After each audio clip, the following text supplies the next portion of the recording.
যে খবর এই মুহূর্তে আপনাদের জানাবো, জয়নগর কাণ্ডে জনস্বার্থ মামলার আবেদনে মামলা অনুমতি দিল না হাইকোর্ট। অর্থাৎ জনস্বার্থ মামলা করার অনুমতি মিলল না হাইকোর্টে। দুটি মামলার আবেদন জমা পড়ে কলকাতা হাইকোর্টে। মামলা দায়েরের আপাতত অনুমতি নয়। অর্ণবাংশু নিয়োগী আমাদের প্রতিনিধি রয়েছেন আমাদের সঙ্গে। অর্ণবাংশু, জয়নগর কাণ্ড নিয়ে এই জনস্বার্থ মামলার আবেদন জমা পড়েছিল, কি বলা হলো হাইকোর্টের তরফে?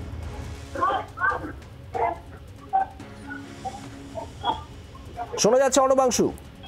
সুদীপ, সেটা হচ্ছে, দেখো, জয়নগরের ঘটনার পরিপ্রেক্ষিতে আজকে কলকাতা হাইকোর্টে ভারতীয় হিন্দু পরিষদ এবং অবহেলিত পার্টি তাদের তরফ থেকে কিন্তু দুটি পিটিশন ফাইল করা হয়েছিল সিবিআই ইনভেস্টিগেশন চেয়ে। কলকাতা হাইকোর্ট এখনই এইটা এন্টারটেইন করতে রাজি নয়। তাদেরকে বলা হয়েছে পরবর্তী সময়, অর্থাৎ ভ্যাকেশনকালীন যে বেঞ্চ, তারপরে মামলা ফাইল করতে। অর্থাৎ কলকাতা হাইকোর্টের প্রধান বিচারপতি কিন্তু এখনই দুটি জনস্বার্থ মামলার দায়ের করার অনুমতি দিল না। বাংলার আওয়াজ, বাঙালির আবেগ, জি 24 ঘন্টা।